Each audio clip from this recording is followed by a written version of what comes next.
अब क्या बताएं, ये सब घटनाएं बड़हलीगंज में तो घटी। यहाँ के आदमी बहुत खतरनाक। कल हम जहां रहते हैं नीचे उतरे, एक बहन जी ने कंबल फाड़ दिया हमारा। हम कहा ये क्या है? बोला प्रणाम कर रहे हैं।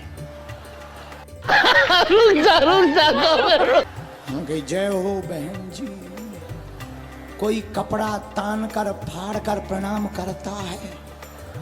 आपको शर्म न आई अपने मन से?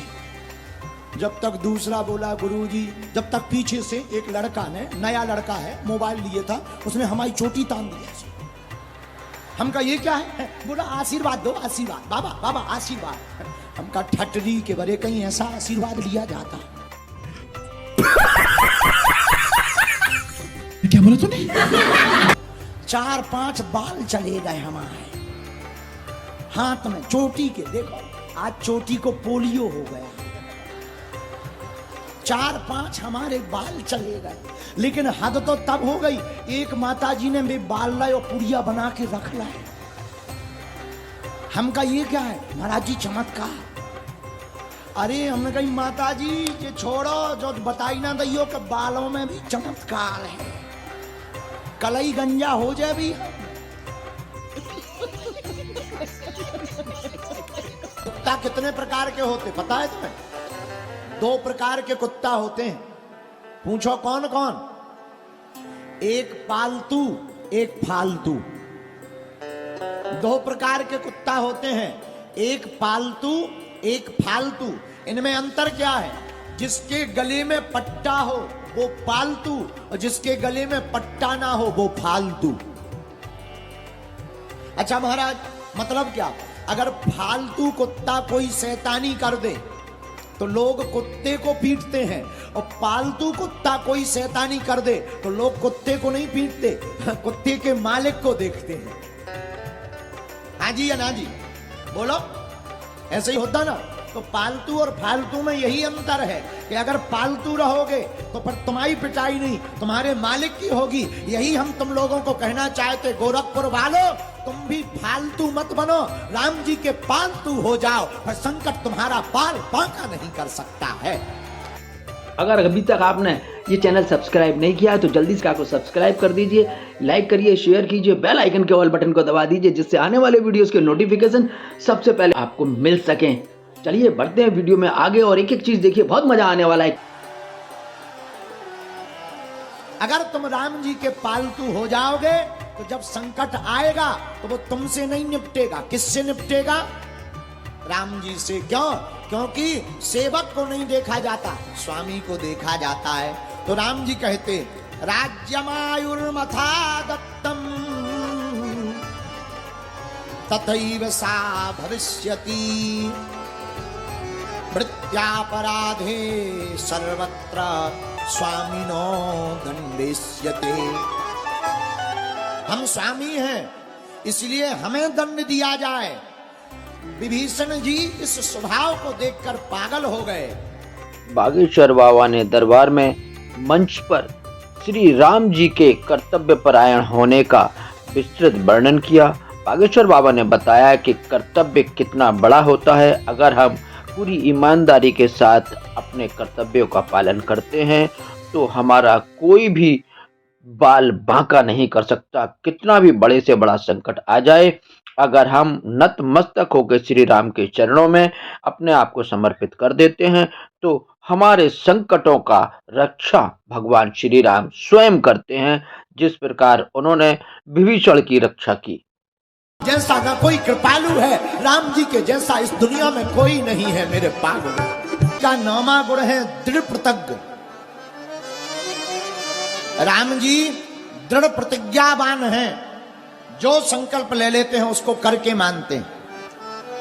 और व्यक्ति को भी ऐसा ही होना चाहिए, प्रतिज्ञा जो ले ले वो करके माने। लेकिन अब आजकल के लोग तो हनुमान जी के पूरे हैं। आजकल के लोग चाय ना पीने की प्रतिज्ञा ले लेते हैं, 2 घंटे बाद कहते हैं थोड़ी सी ले आओ। एक हमारे साथ रहते थे पंडित जी, गुटखा खाते थे, गुटखा। हमने उन्हें कई बार डांटा, अरे भाई छोड़ दो, क्या मिलेगा? तो कसम खा जाते थे, गुरुजी हनुमान जी की कसम आज के बाद नहीं खाएंगे। दूसरे तीसरे दिन बाद चौथे दिन बाद हमें फिर खाए मिले। हमने कहा ये क्या है? गुरुजी सुपारी अखाई। झूठ बोलो, बार बार झूठ बोलो। इसका मतलब ये कमजोर प्रतिज्ञा है। ऐसे लोग राम जी के चरित्र का आदर्श नहीं बन पाते, ऐसे लोग कुछ बड़ा नहीं कर पाते। मेरे पागलो, तुम्हें बड़ा करना है तो दृढ़ प्रतिज्ञा लो, और जो प्रतिज्ञा ले लो कि हम ये बन करके रहेंगे, वो बन करके दिखाओ, तभी तुम राम के आदर्श पर चल पाओगे। आज जितने लोग कथा में बैठे, एक एक प्रतिज्ञा लेकर जाओ, चाहे हिंदू राष्ट्र की, चाहे कुछ बनने की। और जितने युवान यहां खड़े हैं, इस तरफ हमारे भाई खड़े हैं, तुम भी ऐसी प्रतिज्ञा लेकर जाओ कि अपने मां बाप का रोशन नाम करके ही दोबारा मिलना। बोलो सीताराम। कौन कौन ऐसा चाहे करेगा? पक्का ऐसी प्रतिज्ञा लो कि मां बाप तुम्हारे नाम से गदगद हो जाएं। ऐसा बन के बताओगे? पक्का? हाँ, दृढ़ प्रतिज्ञा। धन्यवाद। धन्यवाद। बागेश्वर बाबा ने मंच से सभी युवाओं को माता पिता का नाम रोशन करने के लिए, श्री राम के अनुसार चलने के लिए प्रेरित किया। बागेश्वर बाबा ने बताया कि श्री राम के 12 आचरण अपने जीवन में उतारो।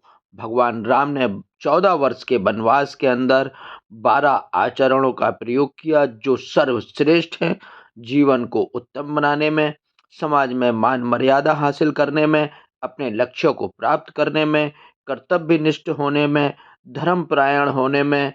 इस तरह से बागेश्वर बाबा ने सभी युवाओं को कहा कि आप अपने माता पिता का नाम रोशन करो और भगवान श्री राम के चरित्र के अनुसार अपने जीवन में उनका पालन करो, जिससे आपका और आपके माता पिता का नाम रोशन होगा, आपके कुल का नाम रोशन होगा, आपका जीवन सार्थक हो सकेगा। है कहो सीताराम करो, रामायण पढ़ लो। गुरुजी सिर दर्द कर रहा, आंखें दर्द कर रही। वो अभी कहे तो पिक्चर देखो, पिक्चर। हाँ गुरुजी ताक बैठी चार्ज में लगा दइयो। ठटरी के बारे न कटा है, आगी के लगे हैं। बताओ तो इन्हें रामचरितमानस पढ़ने में सिर दर्द होता है, रामायण पढ़ने में सिर दर्द होता है, राम राम कहने में सिर दर्द होता है, कथा में बैठने में शरीर दर्द होता है। अभी ठुमका लगवा लो, डीजे लगवाओ, आ ला ला ला ला, पूरी रात नाचेंगे, फिर भी पैर दर्द नहीं करेगा। हमने कुछ माताओं को देखा, तुम लोगों की बात नहीं कर रहे, बड़हलगंज की माताएं नहीं, वेस्ट इंडीज की माताएं। हमने कुछ माताओं को देखा, वो अपने पतियों से कहते हमारी तो तबीयत ठीक नहीं, सिर दर्द हो रहा, कमर दर्द हो रही, हमारा घुटना दर्द हो रहा, हमसे चला नहीं जा रहा। अभी कह दो शॉपिंग मॉल जाना है, 20 मंजिल चढ़ जाएंगी, 20 मंजिल चढ़ जाएंगी। आओ और कह दो चाय बनाओ, चाय। चाय नहीं बना रहे, हमारी तबीयत ठीक नहीं है, बगल में यहां लड़ाई ठनिया बैठी। इसीलिए हमारी प्रार्थना है, कर्मयोगी होना चाहिए मनुष्य को। क्या होना चाहिए? जोर से बोलो। कर्मयोगी होना चाहिए। राम जी कर्मयोगी हैं। ये राम जी का 11वां गुण है। अच्छा, राम जी का 12वां गुण कौन सा है? राम जी का 12वां और अंतिम गुण है धर्म परायण। राम जी धर्म पर चलते हैं, इसलिए कर्म भी करना है और धर्म पर भी चलना है। और जो धर्म पर चलेगा उसी का राज्य सदा सदा के लिए यहां पृथ्वी पर स्थापित रहेगा। बोलो सीताराम। जोर से बोलो। बागेश्वर बाबा ने भगवान श्री राम के 12 चरित्रों का वर्णन करते हुए बताया कि राजनीति करने वालों को धर्म का राज्य स्थापित करने के लिए क्या क्या करना चाहिए, जिससे प्रजा सुखी रहे और आपका समाज में मान सम्मान होता रहे और जनता और प्रजा में सुख और समृद्धि आए और लोग आपका अनुसरण कर सकें।